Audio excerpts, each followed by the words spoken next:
금호소교학은 사고가 발생하면 신고 지연과 은폐를 일삼고 있는데 지난 9월 유해 가스 누출 사고가 나자 공장장이 수사 중인 경찰서장과 면담을 가진 사실이 확인됐습니다. 혹시 이 만남이 경찰 수사에 영향을 미치는 건 아닌지 관심입니다. 문재인 전 대통령이 기르다 최근 정부에 반환한 풍산개 고미와 송강이가 광주 우치공원에 새 보금자리를 마련했습니다. 고미와 송강이가 새집 적응을 끝내면 하루 4번씩 이들을 만나볼 수 있게 됩니다. 연료비 연체로 목포 시내버스가 운행을 중단했습니다. 노조 파업으로 멈췄다 운행을 재개한 지 약 한 달 만인데 목포 시민들의 불편이 반복되고 있습니다. 광주광역시를 찾는 관광객의 절반 이상은 광주와 인접한 전남 5개 시군 지역민으로 나타났습니다. 관광객들은 광주에서 먹거리와 쇼핑에 가장 많은 돈을 썼습니다. 여러분 안녕하십니까? KBC 8시 뉴스입니다. 문재인 전 대통령에 기르다 최근 정부에 반환한 풍산개, 소미와 송강이 광주에 새 보금자리를 마련했습니다. 고미와 송강이 새집 적응을 끝내면 일반인들도 하루 4번씩 이들을 만나볼 수 있을 것으로 보입니다. 고우리 기자입니다. 하얀 풍산개 2마리가 잔디밭을 뛰어놉니다. 지난 2018년 북한 김정은 국무위원장이 문재인 전 대통령에게 선물로 준 풍산개 고미와 송강입니다. 문 전 대통령이 정부에 반환한 뒤 경북대병원에서 지내다 지난 9일 새끼 별이 있는 광주 우치동물원에 새 보금자리를 마련했습니다. 이제 사람들이 많이 모일 텐데 좀 스트레스 받지 않게 좀 좋은 아기도 낳고 좋은 생활도 하면서 잘 지냈으면 좋겠네요. 우치동물원은 문 전 대통령이 기르던 환경과 비슷하게 유지하기 위해 고미와 송강을 실내에서 사육할 예정입니다. 대신 오전과 오후 2시간씩 산책이나 운동 등 야외 활동을 할 때는 일반인들에게 공개하기로 했습니다. 또 관심을 끄는 새끼 별과의 가족 상봉은 떨어져 있던 기간이 3년이나 되는 만큼 좀 더 시간을 갖기로 했습니다. 일반 야생동물들의 전시나 이 관람 목적이 아닌 얘네들을 저희가 보호 관리하는 차원이고 실내 공간 자체도 방범창까지 지금 해가지고 애들한테 분실이나 도란 우려를 최소화하고자 합니다. 문 전 대통령은 퇴임 뒤에도 송강과 고미를 기를 수 있도록 정부가 관련법 시행령 개정을 통해 법적 근거를 마련해 주기로 했지만 진척이 없다며 지난달 이들을 정부에 반환했습니다. 이후 대통령 기록관 측은 고미와 송강의 새끼를 분양받은 서울과 인천, 대전 등의 위탁을 문의했지만 광주시만 유일하게 수용 의사를 밝혔습니다. KBC 고울입니다.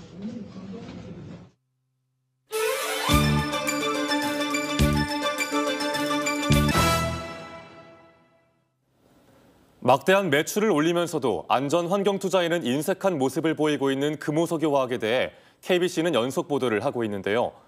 오늘은 사고 신고 지연과 은폐로 노동자들을 사지로 내몰고 있는 금호석유화학의 추악한 이면을 살펴봅니다. 박승현 기자의 보도입니다. 여수산단 금호석유화학에서 유독가스 누출 사고가 발생한 건 지난 9월 22일 오전 10시 47분. 가스를 마신 노동자 49명이 구토 등 이상 증세를 보였지만 119 신고는 3시간이 지난 오후 1시 44분에서야 이뤄졌습니다. 3시 넘어서 따로 상황실에 접수가 돼가지고 현장 확인하러 저희가 나갔거든요. 당시 가스를 흡입한 노동자들은 구급차가 아닌 일반 승용차를 타고 병원으로 이송됐습니다. 사고 축소를 위해 119 신고를 일부러 늦게 했다는 의혹이 제기되고 있습니다. 심각한 환자가 한 명도 없었습니다. 금호석유화학 그룹은 2년 전에는 늑장 신고로 노동자 목숨까지 앗아간 적이 있습니다. 금호 PMB는 탱크로 빨려 들어간 40대 노동자를 곧바로 소방당국에 신고하지 않고 2시간 넘게 자체 구조 작업을 벌이다가 숨지게 했습니다. 우리 잘못이 아니고 작업자의 부주의다라고 하는 것을 주장하려고 하면 결국 우리는 할 거 다 했다라고 할 수밖에 없는 거죠. 아예 사고를 신고하지 않은 경우도 있습니다. 금호 TNL은 2018년엔 추락사를 신고하지 않았고 금호 미스인은 2005년과 2012년 독가스인 포스겐을 잇따라 누출시켜 수십 명이 피해를 입었는데도 신고를 누락시켰다가 환경당국에 적발됐습니다. 기업들의 인식 변화가 필요하고 또 관계기관의 철저한 지도 감독이 필요하다고 생각합니다. 안전 환경을 기업의 최우선 가치로 삼겠다는 말과 달리 이중적인 행태를 보여온 금호수교와 박창구 회장이 소중한 생명을 살리는 데 보탬이 되는 사랑의 헌혈에 동참했다는 최근 홍보가 감동이 없는 낯뜨거운 자화자찬으로만 느껴집니다. KBC 박승현입니다. 금호석유화학 유해가스 누출 사고 이후 해당 공장장이 수차례 개별적인 만남을 시도한 끝에 사고를 수사 중인 경찰서장과 면담을 가진 사실이 확인됐습니다. 이번 사고에 피해자가 없다는 이유로 경찰 수사가 종결 수순을 밟고 있으면서 논란인데요. 유해가스에 노출된 수십 명의 작업자가 단 한 명도 진단서를 제출하지 않았다는 점도 일반적이지 않습니다. 이계혁 기자가 보도합니다. 지난 9월 22일 유해가스에 노출돼 49명이 병원에서 치료를 받자 여수경찰서는 업무상 과실치상 여부를 확인하기 위해 수사에 착수했습니다.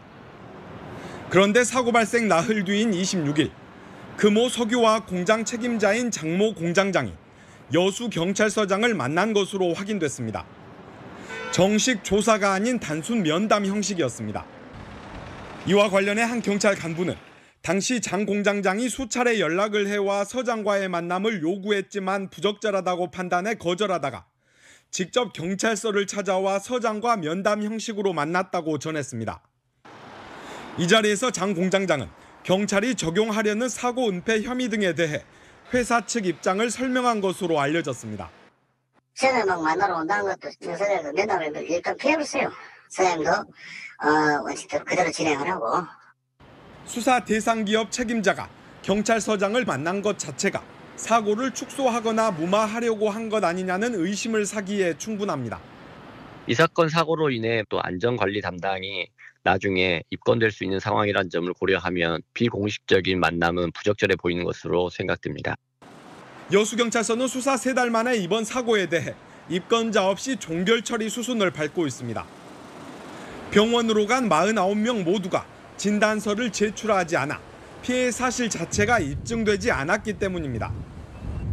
하지만 노동계에서는 소량이라도 유해가스에 노출되면 장기간 상태를 지켜봐야 한다는 점에서 이례적인 일로 평가하고 있습니다. 그날 피폭이 확산되면서 지금 당장은 나타나지 않지만 향후에 또 문제점이 발생돼가지고 나타날 수 있다는 의학계 견해들도 있거든요. 이와 관련해 금호 석유화학 측은 공장장의 서장 면담 여부 등을 묻는 질의에 사실관계를 파악 후 답변하겠다고 밝혔습니다. KBC 이계혁입니다. 목포 시내버스가 또 운행을 중단했습니다. 노조 파업으로 멈췄다 운행을 재개한 지 약 한 달 만입니다. 연료비를 연체한 탓인데 목포시 등은 비상수송에 나섰습니다. 정지용 기자의 보도입니다. 목포 시내버스 58개 노선 150여 대의 운행이 중단됐습니다. 노조 파업이 끝나 지난달 16일 운행을 재개한 지 26일 만입니다. 출근길 시민들은 발만 동동 굴렀습니다. 차가 빨리빨리 와줘야 되는데 그 시간에 맞춰서 못 오는 것이 집에서 더 일찍 나오게 되고 어떻게 할지를 모르겠어요. 버스업체 두 곳이 가족 회사인 CNG 충전소에 지급해야 할 연료비 23억 원을 연체한 탓입니다. 충전소로부터 대금을 받지 못한 가스 공급업체는 지난 10일 공급 밸브를 잠갔습니다. 버스업체와 충전소는 내년 6월까지 갚겠다면서도 가스 공급업체가 요구한 공증과 담보 제공은 거부해 결국 운행 중단으로 이어졌습니다. 목포시는 버스업체에 조속히 정상화 방안을 마련하라고 요구했습니다. 채권, 담보물을 제공하는 게 하루빨리 해주시는 게 이 사태가 빨리 해결하는 방안이라고 저는 생각합니다. 목포시는 11개 주요 노선에 전세버스 52대를 투입하는 등 비상수송에 나서 시민 불편 최소화에 힘쓰고 있습니다. 또 연료비 연체나 임금체불 등 경영 자구안을 연말까지 제출받아 협의해 나갈 방침입니다. 노조 파업에 이어 연료비 연체로 목포 시내버스의 운행 중단이 거듭되면서 목포시 행정이 도마 위에 올랐습니다. KBC 정주영입니다. 영암과 무안 가금동장 3곳에서 고병원성 조류 인플루엔자가 확진됐습니다. 전라남도에 따르면 무안 유경오리 농장 1곳, 영암의 산란개 농장 1곳과 유경오리 농장 한 곳 등 모두 3곳에서 고병원성 AI 확진 판정이 나왔습니다. 방역당국은 해당 농장의 출입을 통제하고 소독하는 한편 관련 시설에 대해 일시 이동 중지 명령을 내렸습니다. 이번 계절 들어 전남 가금 농장에서 발생한 고병원성 조류 인플루엔자는 7개 시군에서 19건으로 늘었습니다. 나주와 영암에 이어 무안과 함평이 조류 인플루엔자 고위험 지역으로 추가 지정됐습니다. 전라남도는 브리핑을 통해 고위험 지역에 있는 가금 농장에 통제 초소를 설치하고 소독 차량을 집중적으로 배치해 소독을 강화했다고 밝혔습니다. 또 AI 방역 수칙을 지키지 않은 가금 농장에 대해 1,000만 원 이하의 과태료 처분과 살처분 보상금을 최대 80%까지 감액하기로 했습니다. 올 가을 이후 전남 지역 고병원성 AI 확진은 지난달 15일 장흥에서 처음 나온 이후 오늘 현재까지 도내 7개 시군에서 16건이 발생했습니다. 광주광역시를 찾는 관광객의 절반 이상은 광주와 인접한 전남 5개 시군 지역민으로 나타났습니다. 관광객들은 광주에서 먹거리와 쇼핑에 가장 많은 돈을 썼습니다. 광주 관광 트렌드를 정의진 기자가 정리했습니다. 올해 10월 광주를 찾은 관광객은 모두 521만여 명이었습니다. 지난해 527만여 명과 비교해 소폭 감소했습니다. 자치구별로 살펴보면 동구만 증가했고 나머지 4개 구는 모두 줄었습니다. 10월에 열린 충장축제의 영향으로 풀이됩니다.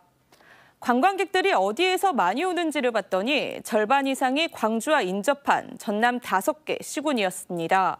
이어 수도권과 강원이 24%, 전북과 제주가 11%, 영남권과 충청권은 각각 6%였습니다. 관광객들은 광주에 와서 식음료와 쇼핑에 가장 많은 돈을 썼는데요.